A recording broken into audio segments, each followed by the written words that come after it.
Buenas tardes amigos, bienvenidos a tu programa Sin Comentario, un comentario pensado. Como cada jueves, muy contentos que nos estés acompañando. Bueno, el día de hoy, para abordar rápidamente nuestra temática, por todos lados se ha levantado una gran violencia. ¿Saben ustedes lo que acaba de ocurrir muy cerca de una de las casetas en Puebla, donde un grupo de criminales que se atribuye participan en la extracción de petróleo de los ductos de Pemex? Se dice, aún están las investigaciones, violaron madre e hija, las violan y matan a un bebé. Ya los cánones que existían con lo que se conformaba anteriormente como los carteles o las mafias criminales, tenían ciertos parámetros éticos. Por ejemplo, en Sicilia se hacen pactos para poder pertenecer a estos grupos criminales. No es simplemente por el fin económico, sino en la pertenencia de conservar ciertos credos entre ellos, conservar ciertos estándares, el no enfrentarse a la población civil simplemente es ganar terrenos con otros grupos criminales. Entonces, ellos hacen un pacto de sangre, de ahí nacen los pactos de sangre, que aunque no son hermanos, van a hermanarse, se hacen una cortada en la palma, y en la palma del que va a pertenecer a esa congregación, a ese grupo criminal, y pactan, se vuelven hermanos de sangre. También en este ritual se pone fuego en las manos y se dice que los secretos que hay en ese grupo criminal no se denunciarán. Primero se mueren y así como se va extinguiendo esa flama, ellos morirán con los secretos que congregue ese grupo. Hay rituales, hay pactos de sangre. De Sicilia, donde nace esta primera organización criminal, ¿sí?, conocida como la Cosa Nostra, que en italiano es una cosa nuestra, ¿sí?, se empezó a extender a otros lugares. De Italia, cuando llega a América, pues ya tiene que ver no más con un pacto de verse como en familia, sino que aquí impera el dinero. Se va trasladando hacia Sudamérica y lo que es en Colombia, ya esta hermandad desaparece y todo va en obtener poder económico. Surgen para ganar este poder económico, enfrentarse un grupo criminal contra otro grupo criminal, y para infundir el miedo empiezan lo que se conoce como las corbatas colombianas. Para aquellos que delataban o se salían de estos grupos criminales y por delatar se le hacía un corte en la parte baja del mentón o lo que conocemos como cuello, se hacía el corte y se sacaba la lengua de tal manera que se le jalaba para que le quedara como corbata. Eso era infundir terror hacia otro grupo criminal o a quien osara delatar. Mientras en Italia se cortaba las falanges o el dedo completo, por dedo se decía. En Sudamérica, concretamente en Colombia, entonces vienen las corbatas colombianas y ahí se va a aniquilar a las personas hasta dejarlos que se expongan en un punto de putrefacción. Ustedes saben que cuando un cadáver se deja a la intemperie, inmediatamente empieza a hincharse de tal manera que viene lo que se llama el punto negroide o semejanza de un sapo. Por eso, a todo aquel que señalaba o daba informes a la DEA, se le decía que eran sapos por delatores, iban a morir y iban a quedar como sapos. Este narcotráfico que viene de Colombia y toda la droga de alta calidad que son en los yungas peruanos, pues viene a correr sobre lo que es la República Mexicana, que es uno de los tránsitos obligatorios para llegar a Norteamérica. Entonces, no solamente ya es la marihuana, sino es la cocaína que genera mayor cantidad de dinero y era una forma más práctica inclusive de poder exportar hacia los Estados Unidos. Pero decimos obligatorio México. México empieza a hacer estos convenios con los sudamericanos, ¿verdad? Y entonces aquí también empiezan a tomar métodos de bastante impacto de sangre. Y uno de los primeros grupos que asolaba a toda la República Mexicana fue el de García Ábrego, que era lo que conocíamos como el cartel del Golfo, toda esta parte de Veracruz, toda esta parte de Campeche, Quintana Roo, lo que estamos conociendo como el Golfo de México y que después corría hacia Tamaulipas hasta llegar a los Estados Unidos. Entonces, este grupo se empoderó tanto y conocemos a varios que pertenecían a este cartel de García Ábrego, como los Beltrán Leiva.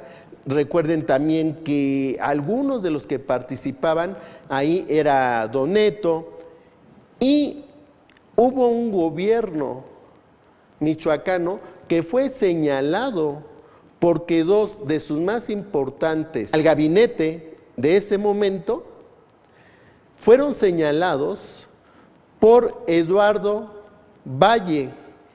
Eduardo Valle era mejor conocido como el Búho, en un libro que se llamó El Segundo Disparo. En este libro, El Segundo Disparo, se menciona a dos hermanos, uno de nombre Antonio y otro de nombre Eduardo. Este libro da santo y seña porque Eduardo Valle, el Búho, era asesor de la PGR y empezaron a investigar toda esta parte del narcotráfico, concretamente el cartel de García Ábrego. Pero ¿quién diría que ese cartel empezó a perder su impacto? Porque recordemos que cada presidencia pertenece o es cooptada en algunos momentos por los grupos criminales que estén en ese momento y son amparados. Ya hemos hecho programas donde en la música se relata inclusive quienes pertenecen a ese tipo de carteles. Recordemos que una de las músicas de los Tigres del Norte era La Granja, donde daban santo y seña con personajes de esta granja los que se encargaban de la exportación, el trasiego y el cultivo de la droga. Y hemos hablado también lo que se llama la certificación que da los Estados Unidos. ¿Qué es esto del narcotráfico? El narcotráfico no es otra cosa más que una pugna mercantil de exportación de un producto. Nosotros no podemos exportar maíz, que sería uno de los productos de máxima necesidad en nuestro país, porque no tiene tanta calidad, porque no se le invierten buenos abonos, no hay tierras que se les riegue bien, porque ganan más sembrando droga que sembrando maíz. ¿Por qué? Porque la marihuana que se cultiva en la República Mexicana es de una alta calidad. Sin embargo, la droga que se cultiva en los Estados Unidos no se puede siquiera comparar con la calidad de la que es de México o parte de Sudamérica. Por lo tanto, México pone el precio de su marihuana, de su producto, por la calidad que tiene y se la vende a Estados Unidos. Y Estados Unidos no puede regatear el precio porque como ellos producen un producto inferior, se tienen que adecuar a la cantidad o al precio que marque el mercado mexicano. Entonces, es el único producto donde nosotros ponemos el precio. Entonces, la industria de la droga, lo que se conoce como estos carteles, son varias empresas, ¿verdad?, que tratan de sacar su producto con una mejor calidad y empiezan a pelearse entre ellos para ver quién está dando el mejor producto. Después de un corte, regresamos a esta charla que es el estudio de los carteles criminales. Regresamos.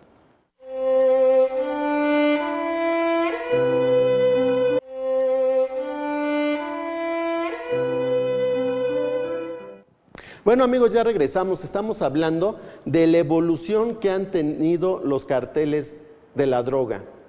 Y nosotros estábamos viendo cómo se traslada de Italia, de esto que conocemos como la Cosa Nostra, que ellos sí tenían ciertos principios éticos, por supuesto, entre comillas, que simplemente era el comercio y las venganzas eran entre ellos, pero no involucraban a la población civil. Y decíamos cómo en México prácticamente inicia con el cartel del Golfo, en donde García Ábrego hace una estructura que permea instituciones públicas como son a la PGR y por supuesto a las procuradurías de los estados. Algunos gobiernos inclusive estatales tienen como integrantes a personas que son señaladas, vuelvo a insistir, en este libro de Eduardo Valle, El Búho. Concretamente, ahí se menciona hasta el pago que recibían estas personas de nombre Antonio y Eduardo, ¿sí? Entonces, pues este libro ustedes lo pueden consultar, propiamente les podríamos dar la página 129, cómo se pagaban al que era en ese entonces el encargado de la policía judicial conocida en ese entonces, un personaje conocido como Benítez Ayala. Entonces, es importante ver cómo hay libros que ya nos han señalado las ligas de algunos gobiernos con personajes de dudosa ética y de sus dineros que obtuvieron. Este libro, por cierto, que fue publicado en 1995, cuando ese gobierno estatal que yo les hablo, sale el libro y estaba diciendo Eduardo Valle que estaba en Estados Unidos porque pues, lo querían silenciar, que cómo era posible que este gobierno estatal que los tuvo, los haya puesto uno como procurador y otro como secretario de gobierno. Entonces, el mismo gobernador de ese entonces hace un pronunciamiento que la DEA le dio hasta un certificado, el que no estaban involucrados en nada. Pero lo que llamó mucho la atención, que en todas las oficinas gubernamentales del Estado, este libro no lo podía siquiera tener. La gente lo leíamos escondidas e inclusive este libro fue retirado de tiendas departamentales de prestigio o se compraron los volúmenes que llegaron.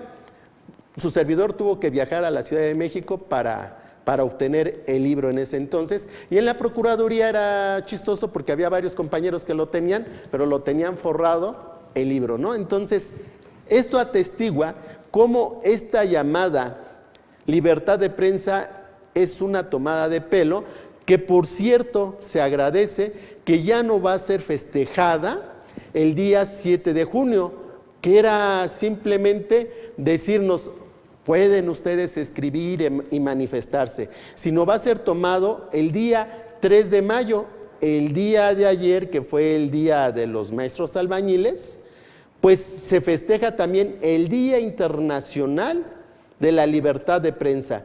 Por cierto, ya se mandó la iniciativa para que ese día verdaderamente todos los comunicadores podamos manifestar nuestras ideas sin cortapisas.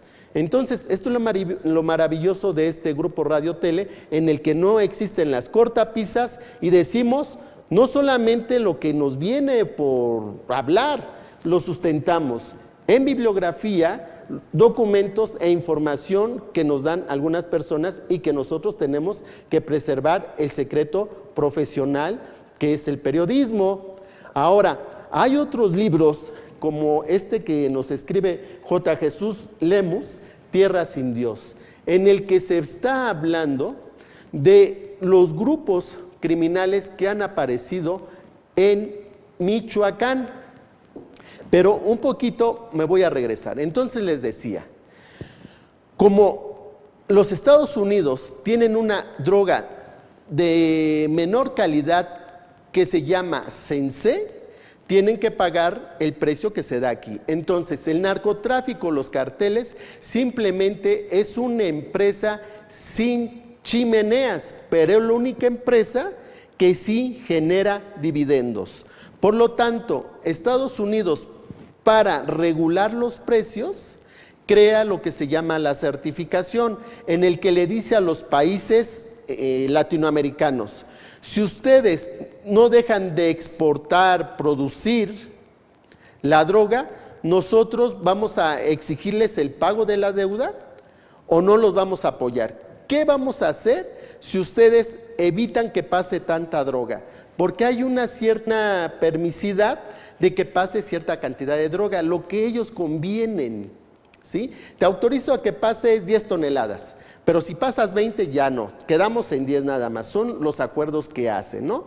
Por poner un ejemplo.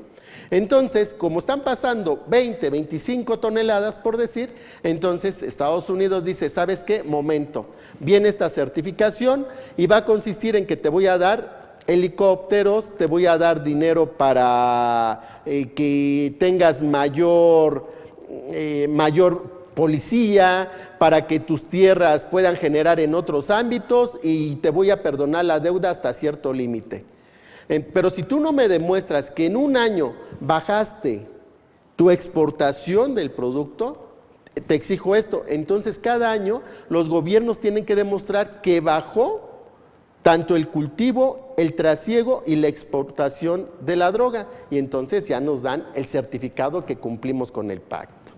Bien, 2006 se crea una verdadera paranoia y un estado de sangre, porque empieza a existir un grupo criminal que, para manifestarse, decapita a las personas y las envía con sus enemigos. Estos grupos criminales fueron conocidos como los Zetas. Los Zetas empiezan a invadir y confrontarse con el cartel del Golfo, con los Ventral Leiva, y entonces Michoacán viene a invadirse de este grupo de los Zetas, y en respuesta, en Uruapan, casi a finales del gobierno de Vicente Fox, en una discoteca en Uruapan, rodaron 5 cabezas que pertenecían a estos grupos antagónicos, y aparece por primera vez el H1. Y dirán ustedes: ¿qué es eso de H1, AK20, H2, H3? Bueno, el H1 aparece en 2006, mejor conocido como la familia michoacana. Y al respecto, en un gran libro de Guillermo Valdés Castellanos, es director del CISEN, que se llama Historia del Narcotráfico en México, dice textualmente la familia michoacana lo que publicó en aquel entonces, en un desplegado que apareció en los diarios locales: que se hacía una cruzada para expulsar a los zetas y hacer justicia divina. Entonces, recordarán ustedes que es precisamente Nazario Moreno el que funda la familia michoacana y se hace una especie de evangelio, una especie de su Biblia de ellos, que era lo que iban a hacer. Uno de los principales puntos de este grupo criminal, H1, mejor conocido como la familia michoacana, era no tocar a la población civil, expulsar a todos aquellos que secuestraran, que mataran, que violaran, que se metieran con la población civil, iban a ser decapitados también. Por lo tanto, era defender a los michoacanos. Por eso se llamó la familia michoacana. Es una hermandad. La H tiene que ver con la hermandad. Entonces, es Nazario Moreno el que en 2010 es supuestamente asesinado y surge el H2. H2, la hermandad segunda, que va a ser conocida como los Caballeros Templarios. Por eso J. Jesús Lemus va a llamar Tierra sin Dios. Después de un corte, regresamos. Estamos aquí en tu programa Sin Comentario, un comentario pensado.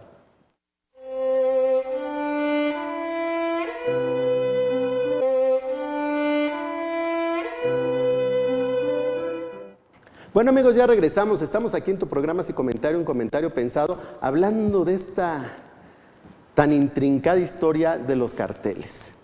Y digo, por desgracia, se quiso copiar el modelo de los grupos criminales sicilianos en Italia, pero concretamente en Sicilia, con este grupo de terror que quiso erradicar Giovanni Falcone, y sin embargo es asesinado, le explotan su carro. Una de las últimas visitas fue la que hizo al Instituto Nacional de Ciencias Penales, el gran juez Giovanni Falcone. Entonces, estábamos haciendo el recuento, cómo aparece en 2006 este grupo tan sanguinario que es los Zetas. Posteriormente nos damos cuenta que viene el H1, pero el antecedente del H1 es en el 2002 con un grupo criminal que se llamaba La Empresa, que era comandado por Carlos Rosales el Tísico. Entonces, al desaparecer La Empresa, ¿verdad?, que fue fundada en 2002, 4 años después aparece el H1, que es la familia michoacana, con Nazario Moreno, que decíamos que hace este libro de proteger a los michoacanos, de expulsar a estos grupos criminales de los Zetas, que no se apoderaran, e inclusive si recuerdan ustedes las explosiones que hubo en los 4 puntos del estado de Michoacán, fue precisamente porque se venía todo este grupo de Zetas a invadir Michoacán. Entonces lo que hace la familia michoacana es cerrar los 4 puntos de Michoacán, explotando o incendiando tráilers, cerrando, para que dieran oportunidad de que llegara toda la fuerza federal y así contener la entrada de los Zetas a Michoacán. Posteriormente se empezó a violar este estatuto que creó Nazario Moreno, que nada más era cuestión de, pues, del tráfico de droga. 0 secuestros, 0 matar, robar, simplemente era el negocio, como fue fundado primeramente como una empresa. Pero, pues entonces unos empiezan con las extorsiones, empiezan a decapitar, a secuestrar, y surge el H2, que como bien conocemos empezó a hablar con presidentes municipales, a amenazarlos, y como decían, plata o plomo. Entonces, esto fue lo que conocemos como el H2, que fueron los caballeros templarios. Entonces, aquí no solamente ya era el narcotráfico, sino ya se metían al campo de las anfetaminas, pero también ya entraba el secuestro, la extorsión. Recuerden toda esta situación de cobrar piso. Pero encontraron la veta de oro, literalmente, porque en lo que es en Guacamayas, en lo que es Lázaro Cárdenas, se extorsionaba a los dueños de las minerías. Sobre todo exportaban el metal a muy bajo precio a nuestros amigos orientales, los chinos. Entonces el dinero ya no era en la droga, sino era en la extorsión y era en este campo de la minería. Más adelante aparece el grupo H3. ¿Qué es el H3? La Tercera Hermandad. Y ahí vamos a ver algunas de las informaciones que han surgido en redes en quiénes son algunos de los que han señalado como el grupo de los H3. Concretamente tenemos ahí a Simón el Americano, a Luis Antonio, ¿verdad? Tenemos a Papá Pitufo, ¿sí? Tenemos también, vamos a darles bien los nombres que aparecen. Digo, no es algo que yo esté inventando, por supuesto, esto se puede consultar. Luis Antonio Torres González, Simón el Americano, Papá Pitufo, al Comandante 5, a Cuquín, a los hijos del Chango Méndez y hermanos del Chango Méndez. Ellos son o fueron financiados por Miguel Ángel Gallegos, mejor conocido como el Migueladas. Ellos se empiezan a extender y hay algo que ha preocupado mucho al estado de Michoacán, porque el virrey, que así fue conocido, el que ahora está al frente de la CONADE, Alfredo Castillo, pues supuestamente para acabar a los caballeros templarios, muchos de los que pertenecen al H3 se dice que eran de los arrepentidos. Y entonces ellos pertenecían a estos grupos criminales, pero estaban arrepentidos de haber trabajado con ellos y ahora iban en busca de la tuta. Y es así que pues Simón el Americano, el Comandante 5, Papá Pitufo, el Cuquín, los hijos y hermanos del Chango Méndez van en busca, supuestamente, de la tuta. Detenido la tuta, evidentemente queda todo un campo para disputárselo. Y este grupo del H3 migra para convertirse en el grupo conocido como los Viagras. Y dirán ustedes, si ya les dije que es el H1, H2, H3, ¿por qué llamar los Viagras? Los Viagras surgen porque uno de los hermanos del que comanda a estos de los Viagras, o se señala como el principal dirigente de ellos, que es Nicolás Sierra Santana, conocido como el Gordo, uno de sus hermanos se ponía gel en el pelo para parárselo así como estos rebeldes, ¡pum! Entonces le decían que le echara Viagra para que se le parara. Entonces de ahí se les conoce como los Viagras. Esta es una de las formas. Ahí tenemos a Nicolás Sierra Santana, el Gordo, uno de los Viagras que ha tenido una gran disputa, ¿verdad?, con gente que pertenece al cártel del Golfo. Y ahí se le vincula cómo los Viagras se desprenden después de lo que es el H3. Ahí tenemos enfrente el de la gorrita a Papá Pitufo, que bien conocemos nosotros, y en la parte de atrás a los Viagras. Aquí tenemos a Carlos Sierra Santana, que lo mataron apareció en un enfrentamiento muerto que anteriormente formaba parte de la familia michoacana, posteriormente se hace parte del H3 y por último a los Viagras. Entonces son de estas personas que son muertas en enfrentamientos. En este caso tenemos una de las personas que el 6 de enero fueron masacradas porque tenían tomada la alcaldía de Apaxingán. Recuerdan que llegaron fuerzas federales y hay un enfrentamiento. En esto se desliga el virrey y pues son masacrados, ¿verdad? Alfredo Castillo pues dio la orden que sacaran a estas personas del Palacio Municipal y bueno, ella es cruelmente asesinada, abrazada con otros hermanos un 6 de enero.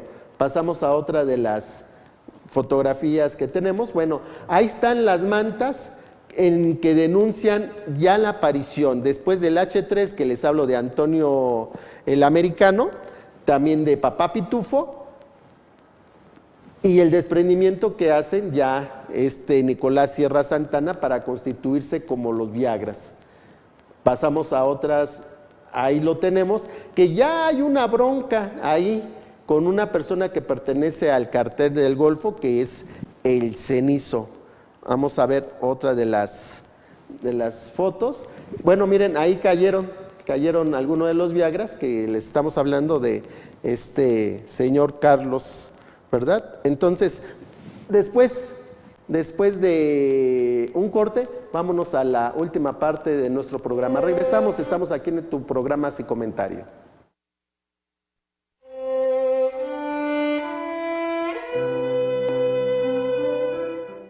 Bueno amigos, ya regresamos, estamos aquí en tu programa Sin Comentario, un comentario pensado, haciendo un recuento de los grupos criminales y bueno, pues el análisis que nos importa aquí en Michoacán, porque ha sido uno de los estados más vulnerados por la gran riqueza que tiene en la minería, en la agricultura, en la minería con toda la producción de algunos metales que no se dan en otros estados de la República, en la agricultura, todo lo que tiene que ver con las huertas de aguacate, también tiene que ver mucho en la cuestión de muchos empresarios que pues han logrado amasar grandes fortunas y pues que han sido intimidados, han sido secuestrados, esta industria del secuestro que por desgracia se empezó a generar a partir del 2006. Estamos hablando que esto empieza con la empresa por allá en 2002, cuando el Tísico forma esta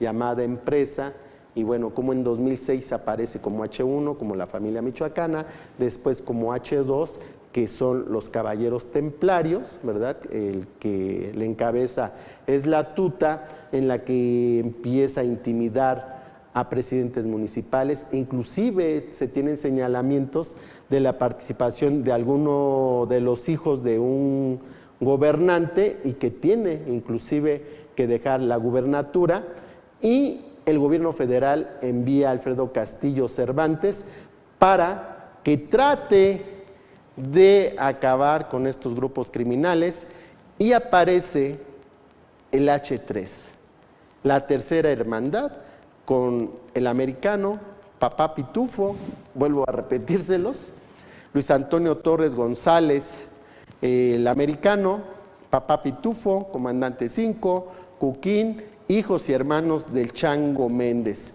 ¿Y qué es el H3, esta tercera hermandad? Que Alfredo Castillo Cervantes los viste de guardias rurales o la policía rural, simplemente legaliza a este grupo y algunos de los personajes emblemáticos son encarcelados. Ahí tenemos al doctor Mireles por enfrentar a Alfredo Castillo, y también tenemos a este personaje de La Ruana, que fue el que inauguró estos grupos criminales, a Hipólito Mora. Y bueno, este enlazamiento de manos, precisamente ahí ven al frente a Alfredo Castillo Cervantes, a Luis Antonio Torres González, conocido como el Americano, y por Hipólito Mora, que tienen un enfrentamiento en el que matan al hijo de Hipólito Mora, y el trato que da Alfredo Castillo Cervantes a Antonio el Americano es distinto al que se le da al doctor Mireles. ¿Por qué? Porque él no quiso pactar con este grupo, porque simplemente legalizó a este grupo H3 o Tercera Hermandad. Y bueno, el desprendimiento posterior, porque unos son con charolas. Ahí tenemos a Antonio el Americano, tenemos a la Tuta, que pertenecía primero a este grupo, y también a Carlos, ¿verdad?, que perteneció a este grupo de los Viagras. Tenemos que otras fotografías por ahí. Entonces, ¿cómo van emigrando estos grupos? Pero ahí tenemos la aparición, y así se ponían en las patrullas que ellos mismos hicieron para esta policía, para liberar a Michoacán, el H3, en el que eran apoyadas por el Ejército Mexicano, la Policía Federal, y bueno, ahí tenemos algunos de los enfrentamientos que existen con la familia michoacana, y que posteriormente va a aparecer otro grupo como la Nueva Familia Michoacana, que se va a enfrentar a este grupo de los Viagras. Y déjenme les menciono, miren, ahí tenemos el Mencho, que es uno de los líderes de este cartel Jalisco Nueva Generación, que ha tenido un enfrentamiento muy cruento con Michoacán. Ahorita es de los más importantes grupos que ha tratado de invadir a Michoacán, y el enfrentamiento que se tiene ahora con los Viagras. Y bueno, ya se están tomando cartas al respecto. A ver si nos hacen favor de mandar tantito para acá la cámara. Fíjense que en este libro que estamos hablando de J. Jesús Lemos, Tierra sin Dios, voy a leerles a ustedes su índice, que es sumamente interesante. ¿Y por qué lo leo casi al final del programa? En el capítulo 1 se llama El narco desde siempre. El primero de los sicarios, las primeras alianzas, pacto con los Zetas, terrorismo mediático. Capítulo 2, la familia michoacana, el manifiesto, apóstoles y empresarios, el Chayo, Robin Hood en las minas. Lo que les digo, aplazan lo que son las drogas, y ahora es secuestrar a dueños de minas y extraer el metal. Política y delito, ritos de integración, los desaparecidos siempre y presentes, la industria del secuestro, una historia de mucha, Cherán. Aquí aparece este pueblo autónomo en el que ahí la lucha es por la tala clandestina. Aquí es otra de las industrias que ha encontrado el narcotráfico para exportar maderas preciosas, y un problema que se está teniendo con estos pueblos que hemos visto desgraciadamente los enfrentamientos por esta autonomía, pero que Cherán tuvo el valor de poder expulsar a estos grupos criminales. Está San Nazario y el fin de la familia. Después, los caballeros templarios en el capítulo número 3, Cherán de nuevo, desestabilización de la cúpula, una renuncia anunciada. Seguramente ya están escuchando ahí a un exgobernador, y que bueno, violencia sobre violencia, decía ese gobernador que le dolía la cabeza y que no era por su enfermedad, que se enfermó, pero era una forma de que ya dejara el gobierno de Michoacán. El origen de una idea, Mireles y los rebeldes. Capítulo 4, las autodefensas. Estas autodefensas, que en verdad algunas sí tienen este espíritu de erradicar a los grupos criminales, pero algunas se llenan de estos supuestos arrepentidos, pero para tener ahora charole y actuar con la complicidad de Alfredo Castillo Cervantes, ¿verdad? Las viudas del narco, el papel de la iglesia, resistencias, el avance. El papel de la iglesia ha sido muy importante por el padre Goyo, allí en Apaxingán, que ha sido uno de los valientes que ha denunciado las complicidades de algunos gobiernos, no solamente estatales, sino los municipales. La intervención federal, el accidente frente al Estado, la segunda muerte del Chayo. Recuerden que lo habían matado para última vez que sí se murió en serio, en el 2010. En todos los niveles, golpe de Estado, el vacío gubernamental, movimiento nacional, la celda, el sexto capítulo, Michoacán en el límite, corrupción y otros desafíos, la captura de la tuta, saldos de una intervención inconclusa, infiltrados, retratos gubernamentales, ni final ni principio. Y termina con el epílogo, el porvenir incierto, hasta que matemos a todos los perros, matanza en Tanuato, Jara, política de negación, Rodrigo Vallejo, alias El Gerber. Amigos, este fue tu programa Sin Comentario, en verdad un programa intrincado por el material, pero esperemos que muy pronto ya se erradique el narcotráfico aquí. Un saludo a nuestros amigos allá en www.radius.com, a nuestra producción, a Roy Stamatio, ahora sí está Atsiri, a nuestro tocayo Víctor, y en los teléfonos Zaira. Y bueno, no me resta más que agradecerte nos hayas acompañado. Tu amigo Víctor Gutiérrez Olivares se despide hasta el próximo jueves.